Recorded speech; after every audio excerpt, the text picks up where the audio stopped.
नशा मुक्त जम्मू कश्मीर 100 दिन का चैलेंज, पुलिस कैसे देख रही है इसे? हमें ये अंडरस्टैंड करना चाहिए कि हम एक लगातार एक जंग लड़ रहे हैं। एज ए पब्लिक और एज ए सिटीजन जो है, हम सबकी जिम्मेवारी बन जाती है कि हम इस चीज को अंडरस्टैंड करें और इसको एकजुट होकर हम न्यूट्रलाइज करें। इसके खिलाफ हम एक मुहिम छेड़। ये लोग यहाँ रहकर इसी थाली में खाकर यहीं के जनरेशन्स को तबाह करने का काम कर रहे थे कि हमारा दुश्मन हमें किस ओर ले जा रहा है। हम लगातार उसकी साजिशों में फंसते जा रहे हैं और ये एक सोची समझी रणनीति के तहत किया जा रहा है। कितने इस तरह के ड्रग स्मगलर गैंग्स एक्टिव होंगे अपने जम्मू जिले की अगर बात? कम से कम भी 8 से 10 जो हैं वो इस तरह के कनेक्शंस हैं जो जिनके अपने अलग अलग नेटवर्क चल रहे हैं। देखिए जी, ये लोग जो हैं ये क्या सिर्फ ड्रग्स की ही स्मगलिंग करते हैं या मोबाइल में हथियारों की स्मगलिंग में या बाकी चीजों में भी इन्वॉल्व हैं? ये तीनों लोग जी, चाहे वो क्रिमिनल हैं, चाहे वो ड्रग पेडलर्स हैं और चाहे वो मोबाइल स्मगलर्स हैं, ये तीनों ही आपस में लिंक्ड है। क्या इनके परिवार लेडीज वो भी मिले होते हैं?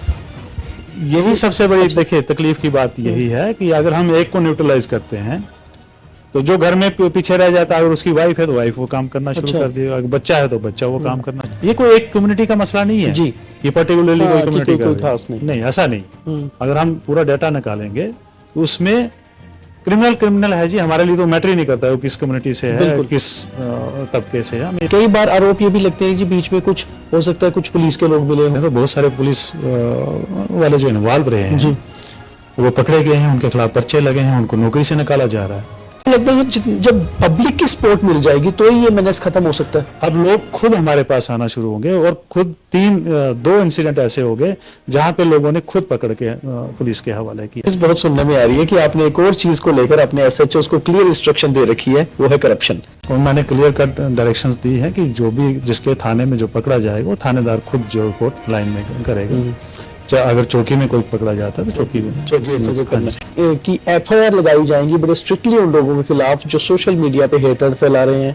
आपके पास सोशल मीडिया है जी, आप अपनी बात कहीं पे भी पहुंचा सकते हैं, रख सकते हैं, किसी की बात को गलत तरीके से। लेकिन आप जो है किसी को मतलब गलत बयानी नहीं कर सकते। बहुत टफ जॉब होती है एसएसपी जम्मू होना। फैमिली को टाइम देने का टाइम मिलता है बीच में कभी, या बस 24 घंटे भाग रहे हैं, सर्विलेंस है, मीटिंग्स है? देखिए मुझे लगता है कि जो पुलिस वाला है ना जी, पुलिस वाला अगर काम कर सकता है तो वो फैमिली की सपोर्ट की वजह से कर सकता है।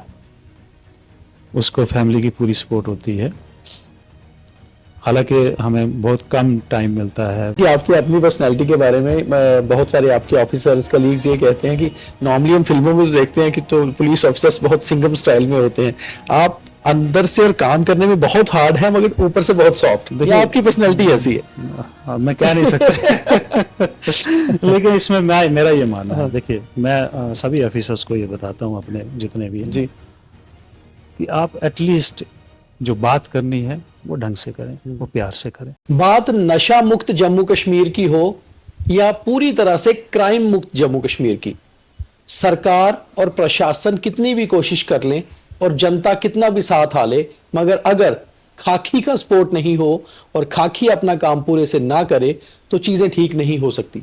क्योंकि पुलिस का एक डर ही क्रिमिनल्स के ऊपर ऐसा होता है कि जिससे चीजें सही होती हैं। और ऐसे में जब जम्मू कश्मीर पुलिस नशा मुक्त जम्मू कश्मीर को लेकर बहुत जबरदस्त काम कर रही है और खास तौर पे जम्मू जिले में जो काम हुआ है उसके ऊपर बात करनी हो, तो हमने रिक्वेस्ट की एसएसपी जम्मू जोगिंदर सिंह जी से कि एक बार हमारे साथ खुलकर बात करें कि आखिर पुलिस कर कैसे काम रही है और किस तरह से जनता का सहयोग चाहिए। तो आज के स्ट्रेट ड्राइव में एसएसपी जम्मू से बातचीत करेंगे। तो सर बहुत स्वागत है आपका। थैंक यू, बहुत शुक्रिया। नॉर्मली आप इंटरव्यू बड़ा कम ही देते हो, तो चलो रिक्वेस्ट पे आपने ज्वाइन किया। सर सबसे पहले वही कि नशा मुक्त जम्मू कश्मीर 100 दिन का चैलेंज, पुलिस कैसे देख रही है इसे?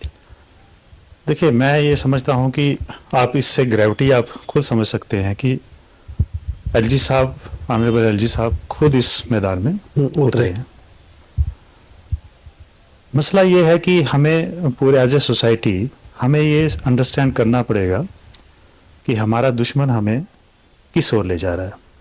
हम लगातार उसकी साजिशों में फंसते जा रहे हैं और आपने देखा होगा कि पिछले 30-35 साल से हम टेररिज्म से जूझ रहे हैं और ये एक सोची समझी रणनीति के तहत किया जा रहा है। आप देखेंगे कि टेररिज्म में भी डिफरेंट किस्म के फेजेस आए हैं, और इस फेज को बनाने के लिए मुझे लगता है कि 10-15 साल पहले से ही इसकी तैयारी जो है हमारे दुश्मन ने कर रखी थी। और सबसे हैरानगी की बात तब होती है कि हमारे ही नौजवान खराब किए जा रहे हैं, हमारा ही पैसा लिया जा रहा है, और हमारा ही पैसा हमारे ऊपर इस्तेमाल किया जा रहा है। चाहे आप वो देखें कि फदाइन के रूप में, बम ब्लास्ट के रूप में, आईडीज के रूप में, किसी भी रूप में आप देख लीजिए। तो ये सारी चीज़ पूरे सिनेरियो को हमें एज ए जम्मू कश्मीर के वासी होने के नाते हमें ये अंडरस्टैंड करना चाहिए कि हम एक लगातार एक जंग लड़ रहे हैं, और उस जंग को लड़ते हुए भी हम तरक्की कर रहे हैं जो हमारे दुश्मन को मंजूर नहीं है। तो पब्लिक, एज ए पब्लिक और एज ए सिटीजन जो है, हम सबकी जिम्मेवारी बन जाती है कि हम इस चीज को अंडरस्टैंड करें और इसको एकजुट होकर हम न्यूट्रलाइज करें, इसके खिलाफ हम एक मुहिम छेड़ें। आपने कुछ दिन पहले प्रेस कॉन्फ्रेंस भी की और खुल के बताया कि जिस तरह से एक बड़ी कामयाबी मुझे लगता है जम्मू पुलिस की आज तक की रही है, जैसे लव गुज्जर को पकड़ा आपने, और आपने बताया कि वो 100 किलो से ज्यादा हेरोइन यानी कि चिट्टा बेच चुका है, पाकिस्तान के आईएसआई के साथ उसका नेटवर्क जुड़ा हुआ है। तो ऐसे में ये लोग यहाँ रहकर इसी थाली में खाकर यहीं के जनरेशंस को तबाह करने का काम कर रहे थे। देखिए, इसी चीज का अफसोस होता है कि आखिर हम बर्बाद किसको कर रहे हैं, हम किसकी साजिशों में आ रहे हैं, हम किसके खिलाफ हैं और किसके साथ हैं। अब वो जानते हुए कर रहे हैं या अनजाने में कर रहे हैं, ये एक दूसरा पहलू है इस चीज का। लेकिन मैं आपको ये बताता चलूं कि ये सिर्फ एक नेटवर्क नहीं है, और भी कई हैं इस तरह के, और भी बहुत सारे नेटवर्क्स हैं। आपने देखा होगा कि हमने पिछले साल भी ये मुहिम शुरू की थी, उसमें हमें लगा कि, और मैं ये बताता चलूं कि 2019 में गवर्नमेंट ने नशा मुक्त अभियान जो है वो ऑफिशियली स्टार्ट किया। उसमें फिर जो है नशा मुक्त पंचायत का जिक्र आया, नशा मुक्त ब्लॉक्स का जिक्र आया। तो ये सिलसिला चलता रहा और इसमें बहुत सारी कामयाबी मिली है गवर्नमेंट को, पुलिस को, एडमिनिस्ट्रेशन को। और इसके साथ साथ हर एक डिपार्टमेंट को, जो भी कंसर्न डिपार्टमेंट है, चाहे वो मेडिकल डिपार्टमेंट है, चाहे वो सोशल वेलफेयर डिपार्टमेंट है, चाहे वो पुलिस है, चाहे सिविल एडमिनिस्ट्रेशन है, सबको एकजुट करके ये अभियान चलाया गया और उसमें एक कामयाबी भी मिली। लेकिन कहीं ना कहीं ये जाके हम लोगों को लगने लगा कि हम जो भी अभियान छेड़ेंगे जी, जब तक वो जन अभियान नहीं बनेगा तब तक हमें कामयाबी नहीं मिलने वाली। क्योंकि आप देखेंगे हम एक बड़ी साजिश को एक टक्कर दे रहे हैं, उस बड़ी साजिश के साथ लड़ाई कर रहे हैं। तो ये तब तक नहीं पॉसिबल हो पाएगा कि जब तक हमें पूरी जनता का साथ, एक एक जन जन तक हम ना। जिस तरह आपने बताया था प्रेस कॉन्फ्रेंस में भी, और आपने अभी भी बताया कि लव गुज्जर एक बहुत बड़ा ड्रग स्मगलर था और उसका नेक्सस इतना बड़ा था कि पाकिस्तान की आईएसआई से मिला हुआ था। तो इसके गैंग में, मतलब जो इसके साथ लोग काम कर रहे थे, अभी कुछ ऐसे और बड़े स्मगलर हैं जिनको पकड़ना अभी जो है बाकी है और उसके ऊपर काम चल रहा है? बिल्कुल। इसमें क्या है कि आप देख लीजिए कि जैसे अभी तक जो इंटरोगेशन में हम लोगों को पता चला है कि 2016 से ये थोड़ा थोड़ा काम करना शुरू हुआ, किसी के साथ काम करता था, मैं सबके नाम नहीं लूंगा। उसके बाद जब इसको लगा कि एज ए सप्लायर या सेकंड नंबर पे, थर्ड नंबर के काम करने से बेटर है कि हम खुद काम करेंगे। तो इसने एक अपना चैनल बना दिया और चैनल यही है कि जो भी यहाँ पे कनेक्टेड हैं वो डायरेक्ट क्रॉस में कनेक्ट हो जाते हैं, फिर अपना चैनल बना लेते हैं, देन काम शुरू हो जाता है। तो इसी तरह इसने भी एक चैनल बनाया और 2019 में ये खुद काम करना शुरू हो गया। जी, धीरे धीरे जो इसके साथ जुड़ते गए उनको भी ये लगने लगा कि ये पैसा काम हम कर रहे हैं और पैसा ये कमा रहे हैं, है ना। तो उन्होंने अपने चैनल बनाने और धीरे धीरे ये काफी सारे चैनल बनना शुरू हो गए। कितने चैनल्स होंगे आज की डेट में अगर हम जम्मू जिले की बात करें? देखिए, अभी तक तो हमने सप्लाई चेन में पिछले साल में हमें काफी बड़ी कामयाबी मिली है, जिसमें हमने 7-8 चैनल हमने ब्रेक किए हैं लास्ट ईयर। जी, और आपको लास्ट ईयर में मैंने एक प्रेस कॉन्फ्रेंस की थी जिसमें हमने पाकिस्तान, पंजाब और यहाँ कुछ जेल का कनेक्शन एंड बाकी सारे कनेक्शन जो थे वो हम लोगों ने ब्रेक किए थे। इसी तरह ये जो सेटअप है, ये जो सप्लाई चेन का सेटअप है, इसमें भी इसी तरह के कनेक्शंस हैं। अच्छा। हाँ, और इसमें मैं आपको बताता चलूं कि हमें एक तो ये ब्रेक करने में कामयाबी तो मिली है, लेकिन हमें बड़े सारे नेटवर्क को जो है उसको आइडेंटिफाई करने में कामयाबी मिली है और उसके ऊपर हम काम कर रहे हैं। कितने इस तरह के ड्रग स्मगलर गैंग्स एक्टिव होंगे अपने जम्मू जिले की अगर बात करें? देखिए, अगर मैं मोटी मोटी बात करूं, कम से कम भी 8 से 10 जो हैं वो इस तरह के कनेक्शंस हैं जो जिनके अपने अलग अलग नेटवर्क चल रहे हैं। अच्छा। उसमें से हमने 5-6 जो है ऑलरेडी हमारे उस पे हमने उनको रडार पे भी हैं और हमने उनको तोड़ा भी है। अब जो बचे हुए हैं उनके ऊपर भी हम लोग काम कर रहे हैं। और मैं आपको ये बताता चलूं कि हमारा मकसद जो है वो ये है कि हम पूरी जड़ तक जाएंगे। बिल्कुल। जहां से ओरिजिनेट हो रहा है, खासकर जो इंडिया में हमारे मुल्क में जो ओरिजिनेट हो रहा है, जहां से उस स्टार्ट होता है, उस तक तो हम जाएंगे। नदर जी, ये लोग जो हैं ये क्या सिर्फ ड्रग्स की ही स्मगलिंग करते हैं या मोबाइल में, हथियारों की स्मगलिंग में या बाकी चीजों में भी इन्वॉल्व हैं? देखिए, कुछ कुछ इंडिकेशंस और कुछ कुछ हमें सबूत भी मिले हैं कि जैसे मैंने आपको कहा कि ये एक नार्को टेररिज्म का केस है। टेररिज्म में ये रहता है कि आप पहले एक आदमी को धीरे धीरे अपने जाल में फंसाते हैं और उसके बाद फिर अपने काम करवाना शुरू कर देते हैं। हमें लास्ट ईयर भी एक कामयाबी मिली थी जिसमें हमें पाकिस्तान से जो है वेपन आए थे, जिसमें से हमने कुछ वेपन को रिकवर किया था। और ये एक नेटवर्क की आप बात कर लें कि नेटवर्क इस तरीके से चलता है कि जैसे पंजाब में 1-2 घटनाएं हुई हैं, आपने देखा है जी। तो उसमें भी जब पकड़े गए तो उनका जो एडिक्ट लोग हैं वो सामने आया, हाँ, नेक्सस दोनों तरफ। और मैं आप मतलब मुझे इसमें कोई परहेज नहीं है ये बताते हुए कि ये जो एडिक्ट्स हैं जी, इनको आप ड्रग्स देके कुछ भी करवा लीजिए, है ना। तो जब कुछ भी करवा लीजिए तो कोई भी इनको इस्तेमाल कर सकता है, ISI भी इनको इस्तेमाल कर सकती है। हमारे यहाँ पे जो गैंगस्टर्स हैं, जो क्रिमिनल्स हैं, वो इनको इस्तेमाल कर सकते हैं। इवन जो मोबाइल स्मगलर्स हैं वो इनको इस्तेमाल करते हैं। कहने का मतलब ये है कि हमारे यहाँ जो अभी तक मैंने देखा अपने इस टेन्योर में कि ये तीनों लोग जी, चाहे वो क्रिमिनल हैं, चाहे वो ड्रग पेडलर्स हैं और चाहे वो मोबाइल स्मगलर्स हैं, ये तीनों ही आपस में लिंक्ड है जी।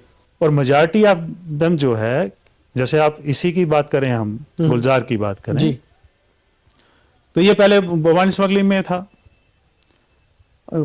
बाकी दूसरे क्राइम्स में भी था जी।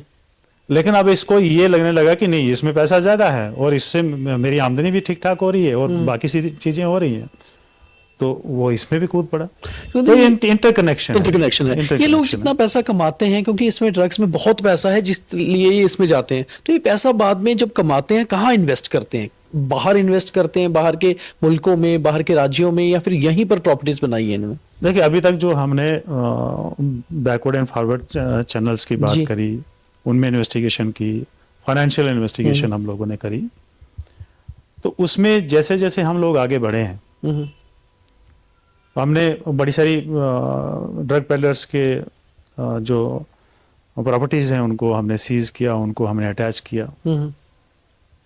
और जब ये पता चलने लगा कि उसी कार्रवाई में कि इस चीज का तो इनके ऊपर कोई ज्यादा असर हो नहीं रहा है जी, और जो प्रॉपर्टी इन्होंने बनाई भी है वो इलीगल तरीके से बनाई है, इन द सेंस कि आपने जमीन एनक्रोचमेंट कर ली है, सरकारी लैंड पे आपने जो भी एसेट खड़े किए हैं। तो आपने देखा होगा कि हमने सबसे पहले इसको हिट किया। लास्ट ईयर भी बिशनार में जब हमें पता चला फाइनेंशियल इन्वेस्टिगेशन में, तो हमें पता चला कि ये लव गुलजार ने ये घर बनाया हुआ है, और वो जो घर है वो ये सारे धंधे की कमाई से बनाया हुआ है, और बनाया भी लीगल तरीके से बनाया हुआ। तो आपने देखा होगा कि उसमें हमने सारी फॉर्मेलिटी जो होती हैं कानूनी तरीके से वो करने के बाद उसको हमने डिसमेंटल किया। इसी तरह फिर हमने बड़े सारे लोगों की फाइनेंशियल इन्वेस्टिगेशन करने के बाद जो भी हमें असेट्स मिलते गए, चाहे वो गाड़ियां हैं, गाड़ियों को हमने अटैच कर लिया, घरों को जिसमें लीगल फॉर्मेलिटी से अगर कोई घर बना है तो जी। उसको हमने अटैच किया, अगर कोई इलीगल तरीके से बना तो उसको हमने डिसमेंटल किया। और ये फाइनेंशियल जो इन्वेस्टिगेशन है उसके ऊपर हमारा बड़ा फोकस है। और उसमें अभी तक जो आपने बताया कि कोई फॉरेन के लिंक्स या जी। इस तरह कि अभी तक हमें इसमें कामयाबी नहीं मिली है। लेकिन मैं आपको ये बता सकता हूँ कि यहाँ पे जो जो हमें असेट्स इनके पता चले हैं उसके ऊपर हम कार्रवाई कर रहे हैं। योगेंद्र जी, बहुत कम ऑफिसर्स होते हैं जो इतना बड़ा चैलेंज लेके, जैसे आपने 31 दिसंबर को भी प्रेस कॉन्फ्रेंस की थी, तो बताया कि कितनी बड़ी संख्या में बोवाइन स्मगलर्स, ड्रग पैडलर्स को पकड़ा। और हमेशा से जनता या नेता एक बात उठाते रहते हैं कि भाई पुलिस बड़ी मछलियों पे हाथ नहीं डालती, मगर लव गुर्जर को पकड़ना वाकई में अपने आप में पिछले 20 सालों से सिर्फ जनता नाम सुनती थी कि एक बड़ा स्मगलर है, आपने बहुत किया। क्या कोई स्ट्रेटजी में बदलाव लाया? किस तरह से आपने काम किया? किस तरह टीम्स बनाई? देखिए, स्ट्रेटजी पुलिस की जो है, अगर मैं ओपन करूं तो ठीक नहीं रहेगा। नहीं, अब तो हो गई ना, ठीक कर है। दिया। क्या है कि हाँ। मैंने आपको कहा कि 2019 से हम लोग जी, इस स्पेशल हम्म। तरीके से गवर्नमेंट इस चीज़ को हायर अप्स जो हमारे सीनियर फॉर्मेशंस जी। हैं वो इस चीज़ों को फॉलो करती जी। हैं। उसका एक आंकलन होता है, उसका एनालिसिस होता है, फिर हम क्या स्ट्रेटजी उसको ब्रेक करने के लिए लगाएंगे, वो सारी चीज़ें तय होती हैं। बड़े सीनियर लेवल पे होते हैं, PHQ level, ZPHQ level, RPHQ level, जो हमारे DIG, IG एंड DG साहब डीजी हैं। साहब तक। हाँ जी। तो ये सारी मॉनिटर होती हैं चीज़ें और फिर नई नई स्ट्रेटजीज को अपनाया जाता है। तो पिछले साल जब आपने देखा होगा कि कुछ इस तरह की हरकतें होना लगे कि क्रिमिनल एक्टिविटीज़ जो हैं बढ़ने लगी। जी।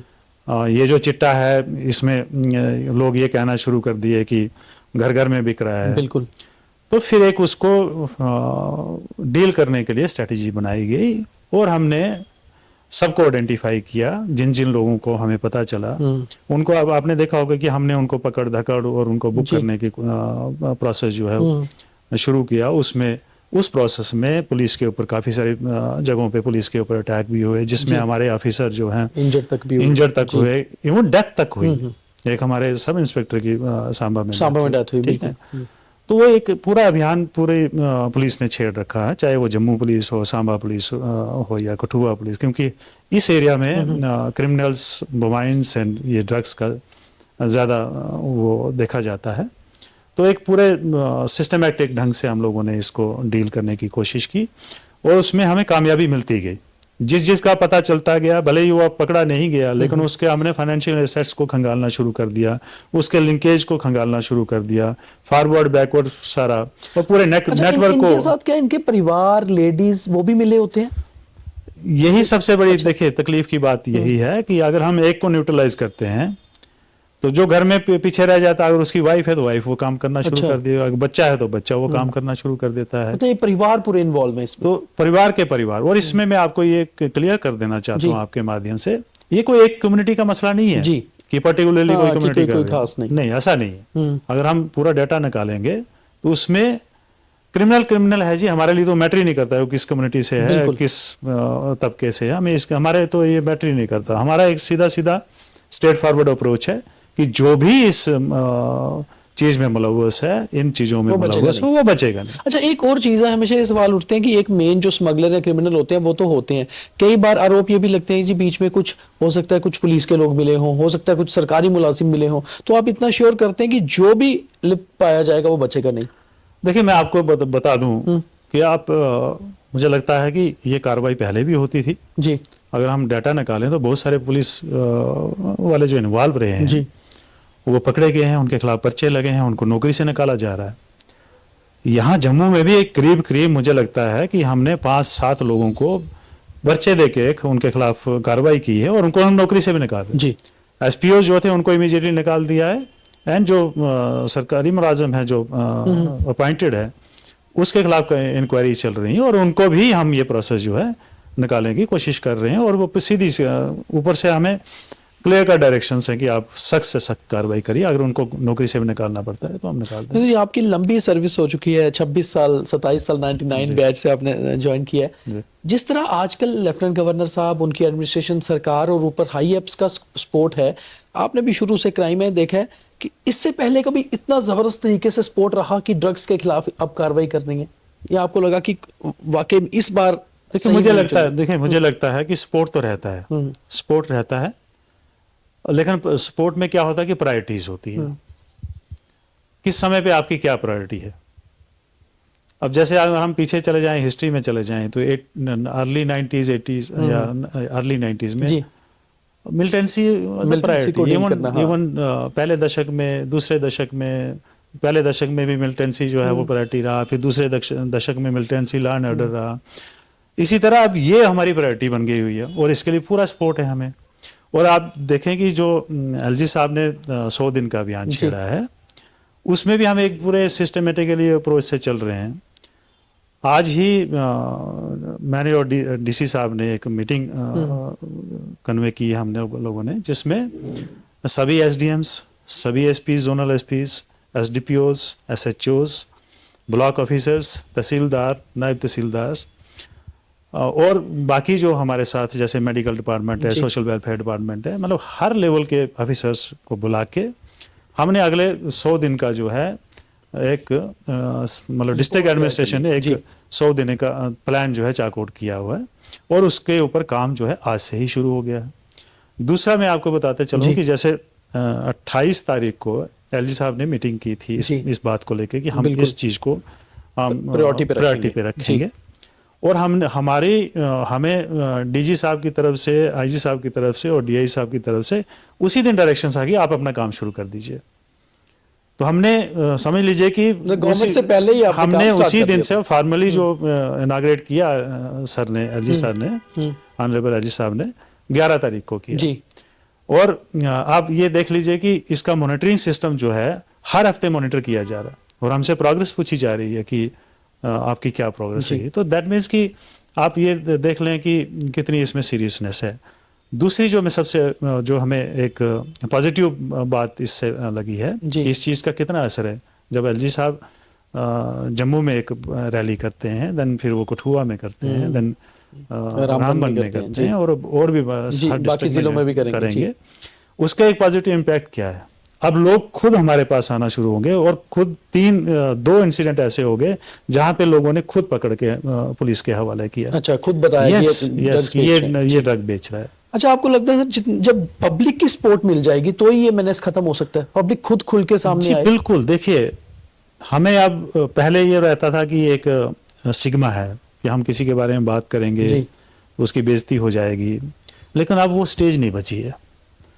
अब हमें ये इस चीज को डिस्कस करना है, घर घर में डिस्कस करना है। अगर कोई बच्चा, और इसके 2 पहलू हैं, एक तो ड्रग पेडलर्स, दूसरा जो ड्रग एडिक्ट है, हमें इन दोनों को सेग्रीगेट करना है। जो एडिक्ट है वो उसको हमने एज ए बीमारी लेके उसको निकालना है, एज ए विक्टिम उससे निकालना। और तभी हो सकता है जब उसका परिवार हमारे साथ है, उसके मल्लेदार हमारे साथ हैं, उसके पड़ोसी हमारे साथ हैं, उसके रिश्तेदार, हम सब मिलके जब काम करेंगे तब ये चीज़ें जो हैं वो आगे हो सकती हैं। अब इसमें क्या दिक्कत आ सकती है कि मान लीजिए कि जम्मू शहर है और हो सकता है यहाँ का एडिक्ट्स का नंबर जो है बहुत ज़्यादा हो सकता है कि हमारे पास अभी वो इंफ्रास्ट्रक्चर नहीं है कि हम हर किसी को जो है वो हॉस्पिटल ले जाएं, हॉस्पिटलाइज करवाएं, दाखिल करें वहाँ पे। तो एक स्ट्रेटजी इस हिसाब से हम लोग अपनाने जा रहे हैं कि जो भी हमारा काउंसलर्स होंगे, जो अभी ट्रेनिंग दिलाई जा रही है स्कूलों में, कुछ टीचर्स को, कुछ मेडिकल पैरामेडिकल स्टाफ को, आशा वर्कर्स हैं या पुलिस वाले हैं, तो काउंसलर के रूप में घर जाके भी उस बंदे को काउंसल कर सकते हैं। उसको जो दवाई देनी है वो घर जाके भी दी जा सकती है और उसकी मॉनिटरिंग की जा सकती है। तो मेरी ये रिक्वेस्ट रहेगी कि परिवार जिनके घर में ये बीमारी आ चुकी है उनको सामने आने की ज़रूरत है, उनको सामने लाने की ज़रूरत है। ये स्टिग्मा नहीं है, ये हमें सोसाइटी को सुधारना, क्योंकि हमारी जो, देखिए, यही तो भविष्य है हमारा जी। आज अगर हम फाइट कर रहे हैं इसलिए कर रहे हैं कि शायद हम स्वस्थ हैं, बिल्कुल ठीक है ना। तो कल को अगर हमारी ये जनरेशन जो है अस्वस्थ होकर फाइट नहीं कर सकती है तो इसको हमने बचाना। सर, आज के अगर हम स्टेटस की बात करें, जम्मू एक बड़ा जिला है, आपके जिले में अर्बन एरियाज में ज्यादा मेनेस है या रूरल एरियाज में? देखिए, अभी तक जो देखने में आया है कि अर्बन या रूरल दोनों हैं। अच्छा। लेकिन आप देखेंगे कि अर्बन एरिया की जो पेरिफेरीज है उसमें ज्यादा है, उसमें एक किस्म का व्यापार टाइप की स्मगलिंग ज्यादा है, स्मगलिंग उस एरिया में ज्यादा है। और कुछ हमने जो हॉटस्पॉट आइडेंटिफाई करे हैं वो जो शहर के बीच में भी हैं। उन चीज़ों मतलब हमारे पास वो नंबरिंग है, वो एरियाज़ का पता है, लोगों को पता है। अब नेक्स्ट लेवल पे हम लोग ये काम करने जा रहे हैं कि हम चिन्हित करेंगे पैडलर्स को, और ये जिम्मेदारी हर एसएचओ को दे रखी है, हर एसडीएम को दे रखी है, हर तहसीलदार को दे रखी है। मतलब पूरे फंक्शनरी जो भी एडमिनिस्ट्रेशन की फंक्शनरी है, एक एक आदमी को, एक एक ऑफिसर को ये जिम्मेदारी दी हुई है कि हमें पैडलर्स को आइडेंटिफाई करना है जो काम करें। कुछ तो पुराने हैं जिनको हम ऑलरेडी आइडेंटिफाई किए हुए हैं, उनके तो हम इश्तिहार भी निकाल रहे हैं, उनके हम फोटोज लगा रहे हैं। वैसा भी कर रहे हैं? यस, अपने थानों में हम फोटो लगा रहे हैं, जैसे criminals वांटेड का, हिस्ट्री शीटर्स का जैसे लगता है, उसी तरीके से हम इनका भी लगा रहे हैं। सर, ऐसे में आपके ऑफिसर्स का कितना आपको बड़ा सहयोग मिल रहा है? जैसे आपके 4 एसपीज हैं, एसडीपीओज हैं, आपके सभी एसएचओज हैं, तो उनको स्पेशली ड्यूटी आपने इसमें ली दी है कि इसको प्रायोरिटी पे रखना है, और क्या किस तरह से काम कर रहे हैं पूरी जम्मू पुलिस अगर बात करें? देखिए, ये तो जो फील्ड अफसर हैं वो जब तक वो काम नहीं करेंगे तो इस रिजल्ट तो आएंगे नहीं। जी। तो उसमें इनकी ये बहुत बढ़िया काम कर रही है पूरी टीम। मैं मतलब ख़ास तौर पे हमारे एसपीज, डीएसपीज, एसएचओज और उनके नीचे जितने भी लोग हैं, इवन हमारे जो मतलब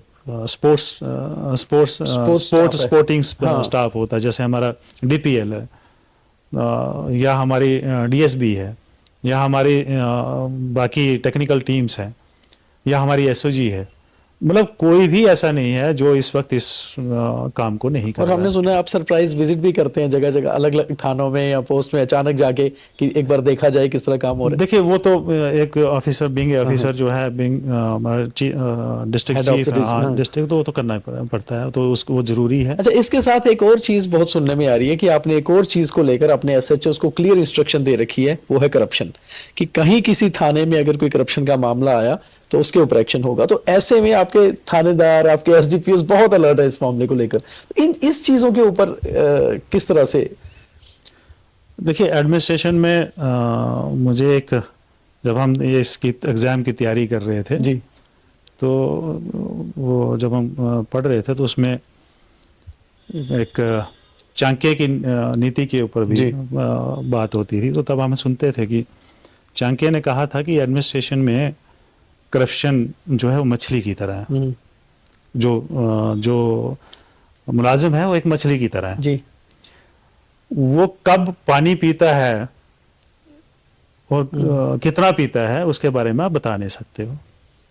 तो करप्शन का भी ऑलमोस्ट इस तरह का ही सिस्टम मुझे लगता है कि जो जिसने माइंड बनाया है कि मुझे इसके बिना नहीं रहना है, तो उसको सुधारना बड़ा मुश्किल है।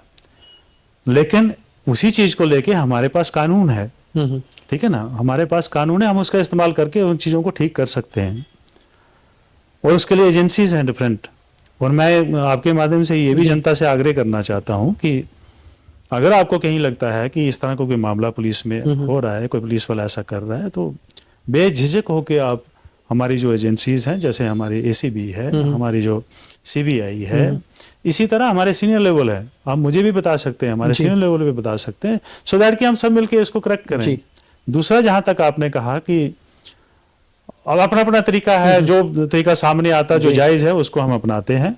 और मैंने क्लियर कट डायरेक्शंस दी है कि जो भी जिसके थाने में जो पकड़ा जाएगा वो थानेदार खुद जो रिपोर्ट लाइन में करेगा। अगर चौकी में कोई पकड़ा जाता है तो चौकी अफसर को करना है। क्योंकि ये एक बहुत खास चीज देखने को मिली थी कि आपके ऑफिसर से ही कुछ ऑफिसर से बात होती है हमारी, तो बीच में कहते हैं कि ये स्ट्रिक्टनेस एक ऐसी है जैसे एक प्रण लिया हुआ है कि अगर चौकी में है तो चौकी अफसर, थाने में है तो थानेदार, सब डिवीजन में है तो एसडीपी, और अगर मेरे ऑफिस में कहीं कुछ होगा तो मैं इसके ऊपर एक्शन लूंगा। तो ये चीज जब इंसान अपने ऊपर लेता है, आपको लगता है, कहते हैं ना कि वो अपने घर से शुरू करना बहुत जरूरी होता है। और देखिए, इसमें अभी तक जो इंसिडेंट हुए हैं तो मुझे पता है वो थानेदार बहुत अच्छे थानेदार, लेकिन अब हमने एक मुहिम छेड़ रखी है, तो इसको हमने निभाना है। जी। अच्छा सर, एक और इसमें चीज़ है कि जैसे जम्मू ज़िला है, एक बड़ा ज़िला है, चीज़ें बदलती रहती हैं। आज अगर हम चैलेंज देखें, ड्रग्स की तो हमने बात कर ली, बोवाइन स्मगलिंग भी एक बड़ा चैलेंज है, इसके अलावा कौन से बड़ी चीज़ें हैं? जैसे पहले से अब गैंगस्टर्स या गैंग वार्स कम हुई हैं, उस पर काफ़ी लगाम पुलिस ने लगाई है। अब इसके अलावा क्या बड़ा चैलेंज जम्मू ज़िले की पुलिस के पास है? देखिए, पुलिस के पास चैलेंजेस तो बहुत ज़्यादा है। मैं जो सबसे बड़ा चैलेंज मानता हूँ वो मानता हूँ टेररिज्म को। हम बॉर्डर स्टेट है, बॉर्डर स्टेट ही नहीं, district भी बहुत डिस्ट्रिक्ट border है। बहुत बड़ा हाँ, बॉर्डर है, बहुत मतलब बड़ा 150 border किलोमीटर से ज़्यादा जी। हमारा बॉर्डर है। और यहाँ आपने देखा है कि बहुत सारे इंसिडेंट्स हुए हैं। तो उस चीज़ को ध्यान में रखते हुए, उस चीज़ को बैकग्राउंड में रखते हुए हमें वो सारे काम करने पड़ते हैं, और हमारी आधे से ज़्यादा एनर्जी जो है वो इन कामों पे जाती है कि हम कैसे इसको इंसिडेंट फ्री रखें, यहाँ कोई ऐसी वारदात नहीं होनी चाहिए। उसमें जनता हमारा बड़ा सहयोग करती है। दूसरा रहा कि जैसे आपने कहा कि गैंगस्टर्स का, जी। क्रिमिनल्स का, तो ये सही बात है। मतलब आप देखेंगे कि हमारे जम्मू में ये ज़्यादा प्रॉब्लम है, और ये एक किस्म का हिस्टोरिकल टाइप का फैक्ट जी। बना हुआ है। तो लेकिन नहीं, हमें लगातार इसमें काम करने की ज़रूरत रहती है। ऐसा नहीं कि हमने एक क्रिमिनल को बुक कर दिया तो वो समस्या खत्म हो गई। अगर हम एक क्रिमिनल को बुक करते हैं, दूसरा खड़ा हो जाता है, उसको करते हैं, तीसरा खड़ा हो जाता है। नो डाउट पिछले साल के कंपैरिजन में इस साल काफ़ी कमी आई है, क्राइम हाँ इस लेवल पे कमी आई है। लेकिन उसके पीछे हमारे ऑफिसर्स जो ग्राउंड, हमारे SHOs एंड बाकी ऑफिसर्स ने काफ़ी अच्छा काम किया है, और वो काम जो है लगातार जारी है। तीसरा जो सबसे बड़ा चैलेंज जो मुझे लगता है जी। वो है जो क्राइम ड्रग एडिक्ट्स कर रहे हैं। आप देखिए चोरी जो है, उसमें जब हम पूरा उसमें एनालाइज करते हैं, लोगों चोरों को पकड़ते हैं, तो पता चलता है ड्रग कनेक्शन निकलता है सामने। More than 70%। इवन स्नैचिंग में बहुत सारा आता था। स्नैचिंग पकड़ लिया, कौन है भाई? ड्रग पेडलर है जी। वो जो मोटरसाइकिल वो चला रहा है वो भी चोरी का चोरी है, के चेन स्नैचिंग कर रहा है जी। तो उसके बैकग्राउंड क्या है? बैकग्राउंड ये है कि ये वो चेन स्नैचिंग करके वो ड्रग्स लेगा एंड देन। और तो दूसरी बड़ी, ड्रग्स सबसे ज्यादा जुड़ा हुआ है इन सारे क्राइम से, सोशल क्राइम जो है। सोशल क्राइम के साथ भी ड्रग्स जो है जुड़ा हुआ है। मैं आपको ये बताता जाऊं कि कोई भी ड्रग पेडलर है वो कैसे बनता है जी। पहले वो ड्रग में इन्वॉल्व हो जाएगा, वो अपने दोस्तों के थ्रू हो गया, किसी भी तरीके से हो गया, कुछ देर तक वो सिर्फ ड्रग खरीदता है अपने कंजप्शन के लिए। पहले जो पैसा उसके पास है वो ख़त्म हो जाता है, फिर वो अपनी चीज़ें बेचना शुरू कर देता है, फिर घर की चीज़ें बेचना शुरू कर देता है, घर में चोरी करता है, उसके बाहर निकल के फिर वो बाहर की जगहों पे जाके चोरी होना शुरू हो जाता है जी। और फिर धीरे धीरे उसको ये पता चलता है कि मेरे रिक्वायरमेंट तो 1 ग्राम है, तो क्यों ना मैं जब ले ही रहा हूं तो मैं 10 ग्राम ले लेता हूँ, 20 ग्राम ले लेता हूँ, बाकी मैं बेचूंगा, उससे मैं अपना पैसा भी खड़ा करूंगा और बाकियों को भी मैं उससे पैसा भी आ जाएगा और मेरा काम भी चलेगा। तो वो ड्रग पेडलर बन जाता है। तो ये जो समस्या है ये हमारे पास एक बहुत बड़ा चैलेंज है। हमें इस चीज़ को कर्व करना है सो दैट कि अगर हम इस चीज़ को कर्व करने में कामयाब हो जाते हैं तो फिर हमें बाकी क्राइम्स के ऊपर भी उसको भी नॉर्मलाइज करने में। सर एक समय होता था कि थानों में बहुत ज़्यादा वो रिस्ट्रिक्शन होती थी कि आम आदमी थाने कंप्लेन करने भी जा रहा है तो उसकी नहीं सुनी जा रही है। अब जैसे मॉडल पुलिस स्टेशन नाम से तो बहुत जो कि थाने बदल गए, क्या काम करने का तरीका क्यों भी बदला है आपने? कि क्योंकि एक अर्बन है, स्टेट की कैपिटल सिटी है, यहाँ लोग पढ़े लिखे हैं, ताकि उनको ईजी अप्रोच रहे पुलिस स्टेशन में। देखिए मुझे तो लगता है कि इस मसले को लेकर तो इस चीज़ को लेकर कोई प्रॉब्लम नहीं है। थाने में जो भी जाता है उसकी सुनवाई होती है। उन्हें हमारे यहाँ आते हैं कि सभी अफसरों के पास लोग जाते हैं। अगर थाने में सुनवाई नहीं होती हो वहाँ पे SDPO है, देन SP है, मैं हूँ यहाँ पे, इवन DIG साहब के पास बहुत जनता जाती है, IG साहब के पास जाती है, इवन DG साहब के पास भी जाती हैं। तो आजकल तो कंप्लेंट का सिस्टम जो है वो बड़ा बदल गया हुआ। ऑनलाइन भी आप कंप्लेंट कर सकते हैं। मुझे तो बहुत सारे लोग जो हैं WhatsApp पे भेजते हैं, तो वो सिस्टम में आज कमी नहीं है। दूसरा मैं ये बता दूं कि जैसे लोग शिकायत करते हैं कि थाने में मेरे साथ वो अच्छा बर्ताव नहीं हुआ बाकी चीज़ें, लेकिन मैं ये कहता हूं कि आप देखिए हर थाने में कैमराज लगे हुए हैं और उनका मॉनिटरिंग हर लेवल पे होता है ना। तो वो थाने में जो भी काम हो रहा है वो पूरा अंडर सर्वेलेंस हो रहा है ना। तो मुझे लगता है कि ऐसा सिस्टम किसी और डिपार्टमेंट में कम ही देखने को मिलता है, जितना स्ट्रिक्ट और जितना सर्वेलेंस जो है वो। अगर हमने सर्वेलेंस की बात की तो एक सबसे बड़ा सर्वेलेंस का मेनास ये है कि आजकल सोशल मीडिया का ज़माना है और DC साहब ने एक ऑर्डर भी निकाला है जिसमें, क्योंकि आप पुलिस चीफ हैं डिस्ट्रिक्ट के, तो आपको उसमें देखना है कि एफआईआर लगाई जाएंगी बड़े स्ट्रिक्टली उन लोगों के खिलाफ जो सोशल मीडिया पे हेटर्ड फैला रहे हैं, नफरत फैला रहे हैं, किसी को डिमीन कर रहे हैं, किसी के मॉफ्ट वीडियो डाल रहे हैं, यानी कि फेक न्यूज़ और इस तरह की प्लानिंग जो मिस इन्फॉर्मेशन है, डिस इन्फॉर्मेशन है। तो आप इस चीज़ को कितना सही मानते हैं और इस ऑर्डर को कितनी सख्ती से पुलिस इंप्लीमेंट करेगी? देखिए, जब से सोशल मीडिया का चलन हुआ है, बहुत बार हम लोगों को लगा कि इसकी वजह से जो फेक न्यूज़, अभी आपने कंफर्म भी नहीं किया न्यूज़ को, किसी ने वीडियो चढ़ा दिया तो आपने उसको कंफर्म नहीं किया कि ये सही है गलत है, कहीं नकली तो नहीं है किसी ने। क्योंकि यहाँ तो आप देख रहे हैं कि बड़ी डीप स्टेट्स जो है वो काम कर रही हैं, बड़ी बड़ी एजेंसी बाहर के मुल्कों की यहाँ काम कर रही हैं जो इस चीज़ को बढ़ावा देती हैं। तो उस सारी चीज़, और फिर कई बार कोई दो कम्युनिटीज को लेके वो हो जाता है, या कम्युनल लाइंस पे कुछ कमेंट्स हो जाते हैं, और हमें काफ़ी दिक्कत आ रही थी और काफ़ी शिकायतें भी आ रही थी। उस वीडियो भेज के लोग हमें शिकायत करते, तो जिसका हमें कोई एक रास्ता जो है, एफआईआर लगाते थे हम लोग, लेकिन एक क्लियर कट कोई रास्ता या पब्लिक को अवेयरनेस भी नहीं थी। तो हम फिर डीसी साहब ने, कल आपने देखा है कि एक ऑर्डर आज निकाला है, उसके ऊपर हम लोगों ने काफ़ी डिस्कस किया कि ये हमें दिक्कत आ रही है, तो हम इसमें क्या कर सकते हैं।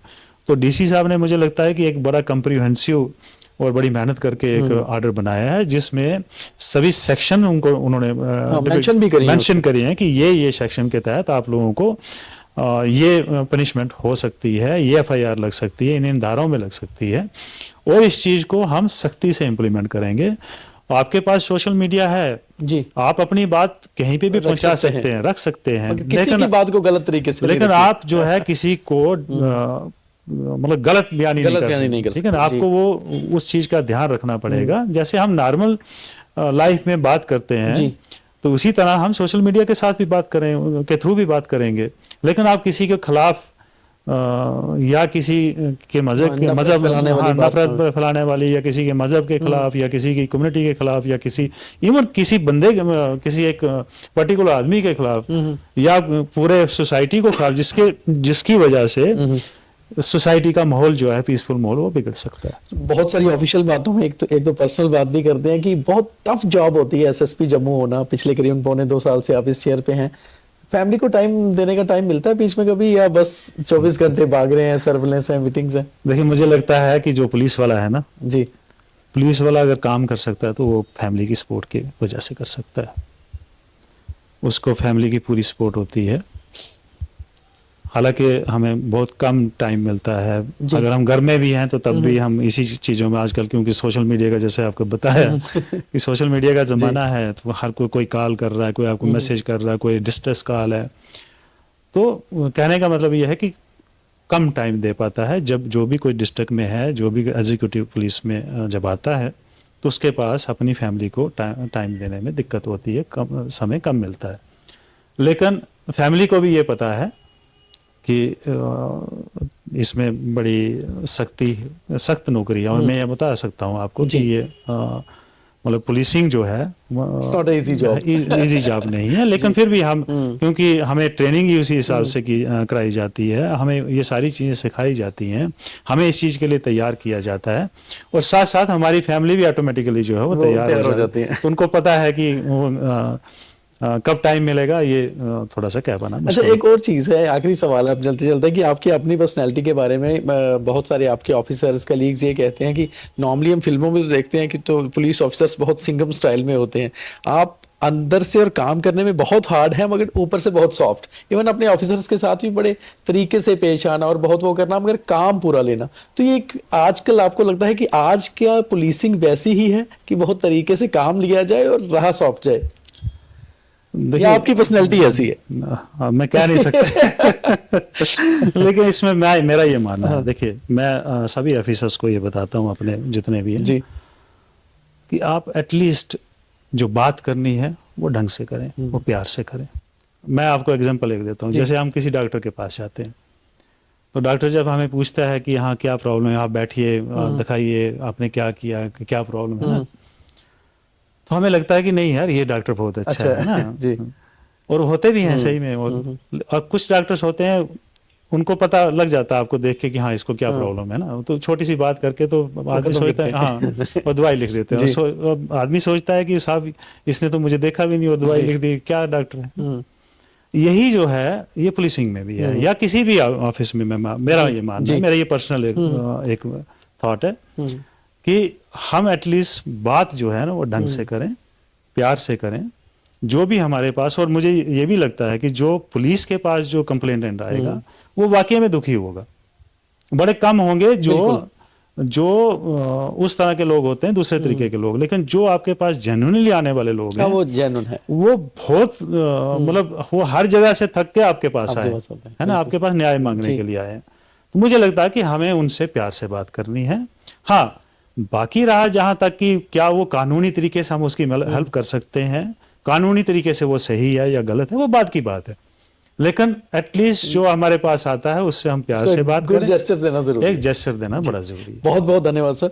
तो ये थे एसएसपी जम्मू जोगिंदर सिंह। हम तो लंबे समय से इनको जानते हैं, पर्सनैलिटी सेम है मगर काम करने का तरीका बहुत बदला है और यही कारण है कि आज जम्मू जिला भी बदला है। आज बहुत सारे क्राइम पर कंट्रोल किया गया है। लोग भी अब ये बात मान रहे हैं कि वाकई में पुलिस ने काम किया है। तो आप इस इंटरव्यू के बारे में क्या कहेंगे, नीचे कमेंट करके बताइए और पूरा देखिए।